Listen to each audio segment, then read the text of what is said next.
Hey, what's up guys? Gons here for the Face Like the Sun YouTube channel.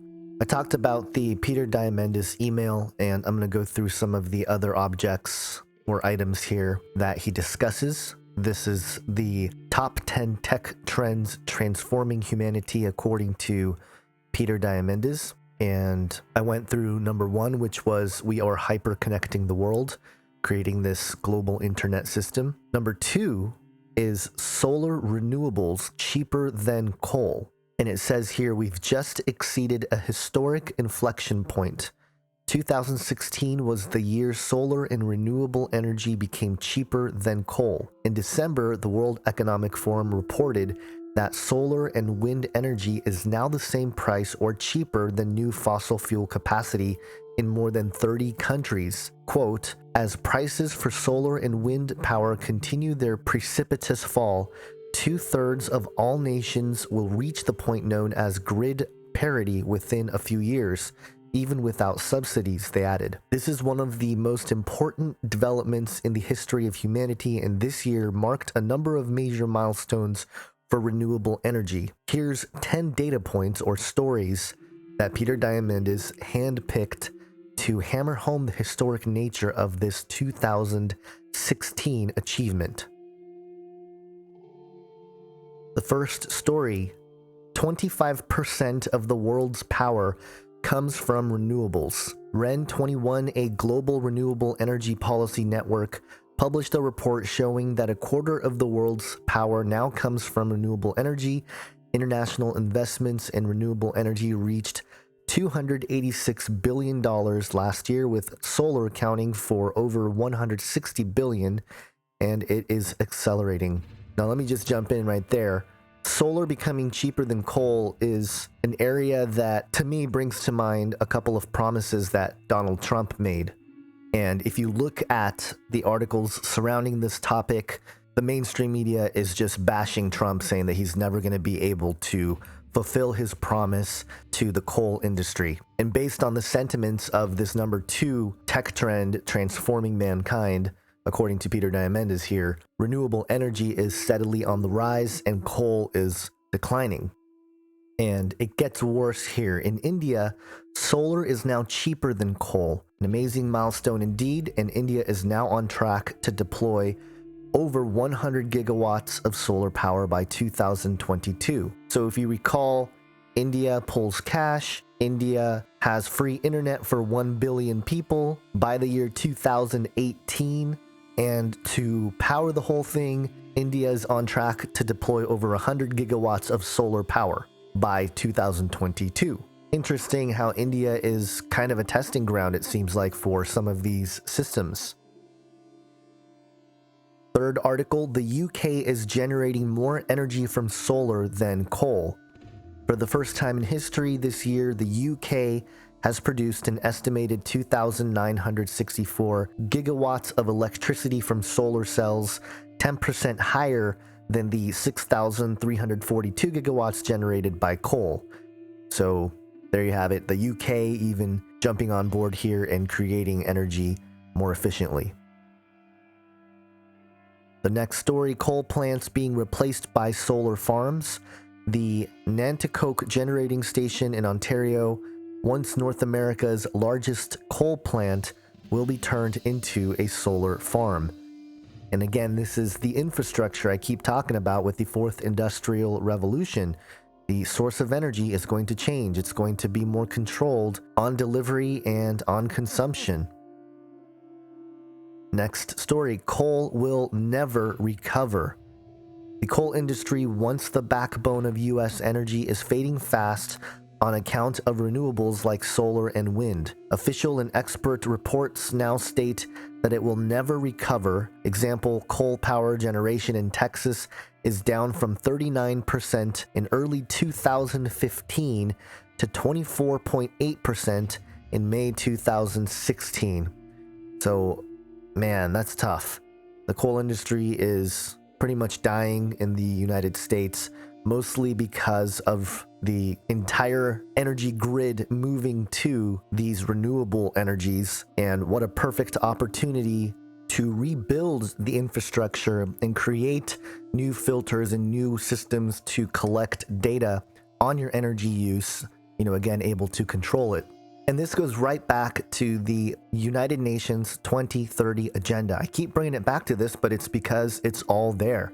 According to their own website, the sustainabledevelopment.un.org, it says here, as their stated goals, to increase substantially the share of renewable energy in the global energy mix, to double the global rate of improvement in energy efficiency, and enhance international cooperation to facilitate access to clean energy research and technology, including renewable energy, energy efficiency, and advanced and cleaner fossil fuel technology, and promote investment in energy infrastructure and clean energy technology. And then expand infrastructure and upgrade technology for supplying modern and sustainable energy services for all in developing countries, in particular least developed countries, small island developing states, and landlocked developing countries in accordance with their respective programs of support. So this is all much to do with the same agenda. Inside climate news, 2017 Trump peddles climate doubt in a world sold on action. The president-elect can surround himself with climate deniers, but he will govern in a world where climate change affects all international dealings. And I'm interested to see what Trump does here, because he's sort of stuck between a rock and a hard place. On one hand, the building of the renewable energies gives him an opportunity to create jobs and pump the economy up, right? On the other hand, there's not much he can do to save the coal industry, of which he promised he would, pretty much revive. But this brings up an important question. Why do the elite push climate change and guilt trip the public into believing that we must move to these renewable energy sources after years of pollution produced by industrialization, mainly by fossil fuels? Now, there's a couple rabbit trails that go into Antarctica and what's really going on with the melting of the ice sheet, right? And does it have to do with things like HARP or other weather controlling weapons and technology, and tie that into all of the occultism and the mystery religious aspects of those sorts of rabbit trails, and you have some really interesting speculative things that you can look at. And I think a big part of the coming deception is a scientific discovery of some kind that will discredit or explain religion, or explain specifically Christianity, explain Jesus, the gospel, all that stuff in a very practical, scientific, quote-unquote manner, which could include a highly advanced ancient civilization and highly advanced technology as part of the storyline or narrative. So those are all areas that we can go down, but I want to stay on track here with this idea of coal and the stories here for renewable energies becoming cheaper than coal as part of, again, the building blocks. Brick by brick, this thing gets built. The next story here, Scotland generated 106% energy from wind. This year, high winds boosted renewable energy output to provide 106% of Scotland's electricity needs for a day. Costa Rica ran on renewables for 2+ months. The country ran on 100% renewable energy for 76 days. So as you can see, it's being tested even in other countries like Costa Rica. Next story, Google to run 100% on renewable energy. Google has announced its entire global business will be powered by renewable energy in 2017. And if you recall the Canary news talk that I keep referencing back to, because it all ties together, this is a bigger conversation that's developing here. In order to run all these internet systems, these global internet communication devices and infrastructure built surrounding those technologies is going to require a tremendous amount of energy. A tremendous amount of energy consumption is going to occur with, presumably these higher functioning, more compatible infrastructure with the continued development of technology. It's all part of the giant beast system that is being constructed before our eyes. And a couple more stories here. Las Vegas meets goal of 100% power by renewables. Las Vegas is now the largest city in the country to run entirely on renewable energy. And that's a pretty big deal. Sin City runs entirely on renewable energy. Well, imagine that. And having renewable energy as a big part of these large future city structures is something that was discussed at the Davos meetings, and there's more recent videos that show conversations taking place. For example, this one here, Dubai 2016. This is the World Economic Forum. Davos was the beginning of 2016.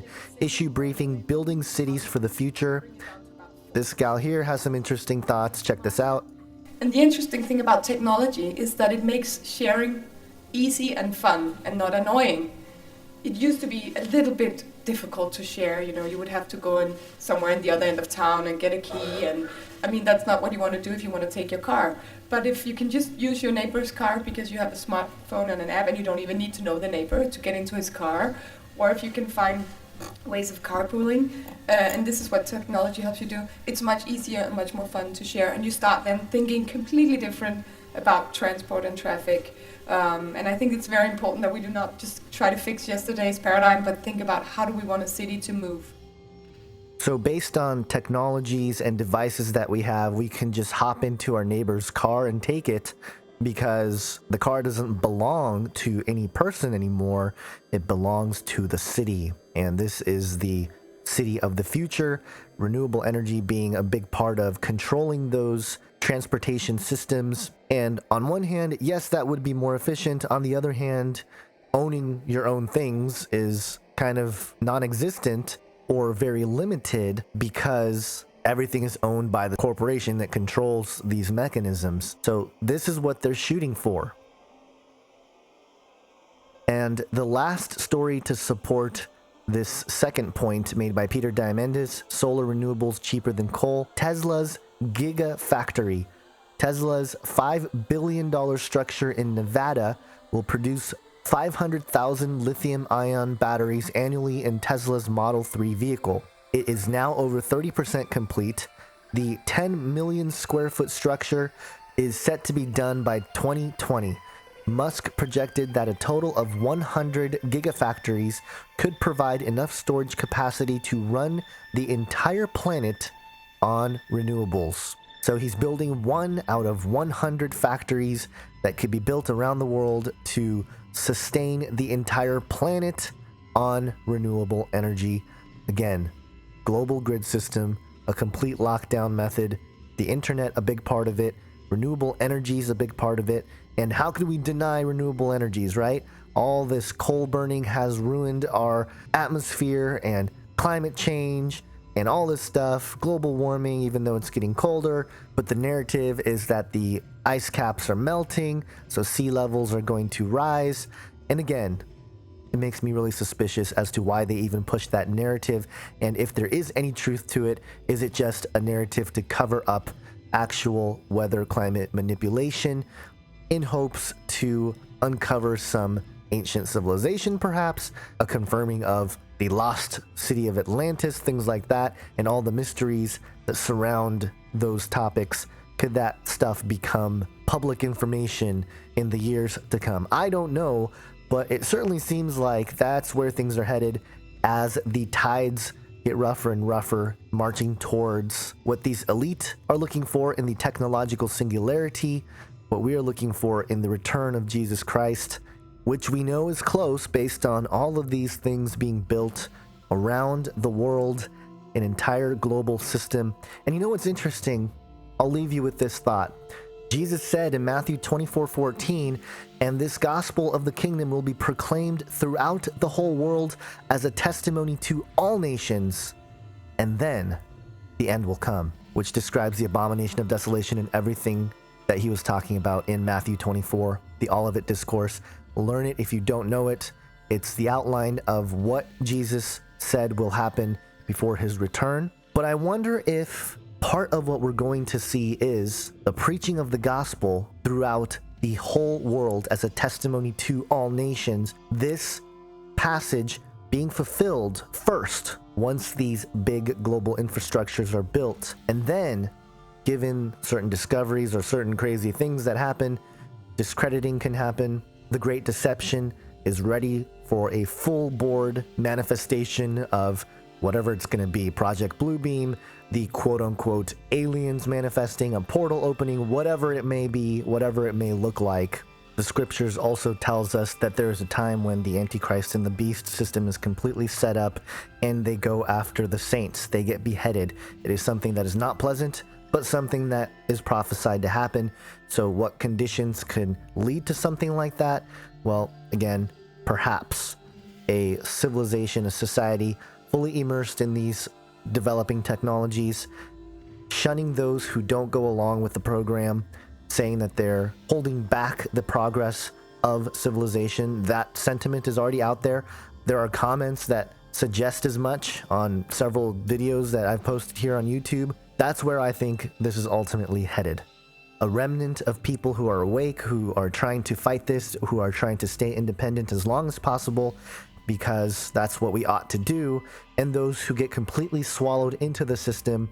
It really is kind of this crazy matrix thing happening where many of us, I feel, are seeing a large part of human civilization and the population fall into this trap, this deception, and fully buy in hook, line, and sinker. And our job is to wake people up and inform and warn that the answers are not found in these continued developing technologies. They may be beneficial in certain ways, but ultimately it is going to be used for nefarious reasons, and the agenda that has been laid forth by the Luciferians continues to persist and will persist until God puts an end to it. And it's going to get considerably worse as the restrainer is removed before things get restored with the return of Jesus Christ. So it's not all doom and gloom. And I don't say all these things because I am trying to spread fear. There's nothing to fear here. This is just the reality of the situation of where we're at. If you're fearful of those things, that's something you have to deal with. That's something you're going to have to work out between you and God. Nevertheless, I am simply a messenger and a watchman here, letting you know these things are happening. So stay sober-minded, stay vigilant, stay watchful yourselves. Spread the information, spread the gospel in the process. Have an awesome day, guys. God bless.